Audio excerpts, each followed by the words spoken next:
Intelligence officers said the probes are creating a paper trail that will make it harder for Mr. Trump and the Russian president to build a close relationship after January 20th, Megyn. Catherine, thank you. You're Joining welcome. me now with more, New York Congressman Peter King, member of the Homeland Security Committee and Permanent Select Committee on Intelligence. Congressman, good to see you tonight. So what does it tell you that these agencies have refused Congress's demand that they show up and share the intel? Megyn, this is absolutely disgraceful.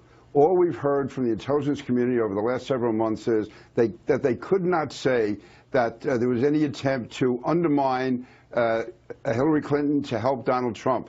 The consensus was that there was an attempt by the Russians to put a cloud over the election, to create disunity. Well, that's what's happening right now, and it's the intelligence community that's doing it. There was nothing at all ever told to us. In fact, they said that they couldn't prove it, that there was an attempt to favor one candidate over the other. Director Clapper, the Director of National Intelligence, said that publicly on November 17th. And now we have this, as far as I know, there is no decision by the CIA. There is no consensus opinion. And yet we find it in the New York Times and the Washington Post, yet the House Committee on Intelligence was told nothing about this. And yet it's our committee, it's Devin Nunes, who has jurisdiction over the CIA and all the intelligence agencies. This violates all protocols, and it's almost as if people in the intelligence community are carrying out a disinformation campaign against the President-elect of the United States. It's absolutely disgraceful, and if they're not doing it, then it must be someone in the House or the Senate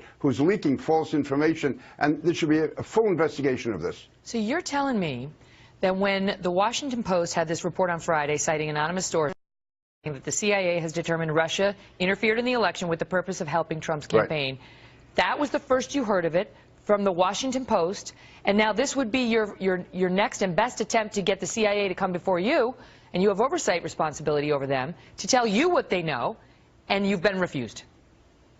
Absolutely. They absolutely refuse. They won't be there tomorrow. Somebody has the time to leak it to the Washington Post and the New York Times, but they don't have the time to come to Congress, and it's the House Committee on Intelligence that has the absolute jurisdiction over the CIA and the intelligence community. You don't believe that we're too busy to help you right now because we're busy helping President Obama. You don't believe that?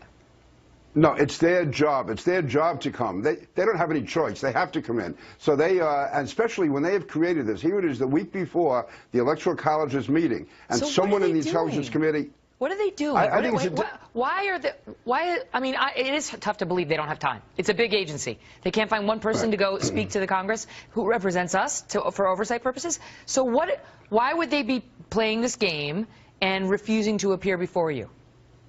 Well, first of all, I don't think there is any conclusion that they're attempting to favor Donald Trump over Hillary Clinton. Who is the CIA? When they say the CIA has made this conclusion, who? Is that Brennan? Who is it in the CIA has done this?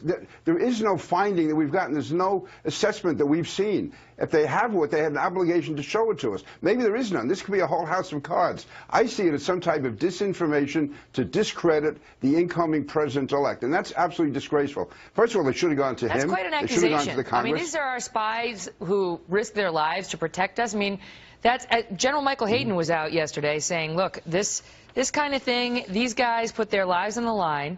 Right, and what he said was, the CIA director sent people into harm's way to learn things otherwise unavailable. Right.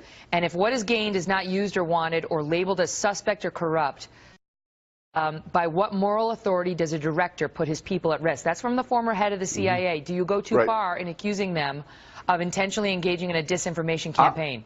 I'm saying that there is someone there who is leaking this out. Why did they tell the House Intelligence Committee? That's their obligation. Why didn't they tell the House Intelligence Committee if something so dramatic happened between November 17th and this week to change their assessment?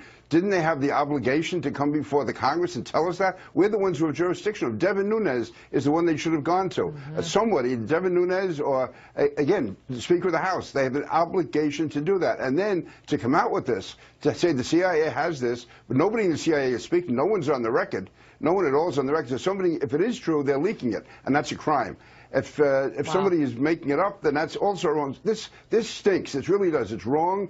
And it's, listen, this could well end up being the conclusion sometime. If it is, they have to do it in a proper way. They have not done it. And so far, I just think that this is disgraceful what's happened. Wow. Extraordinary.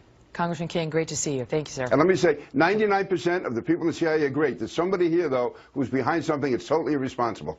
Great to see you.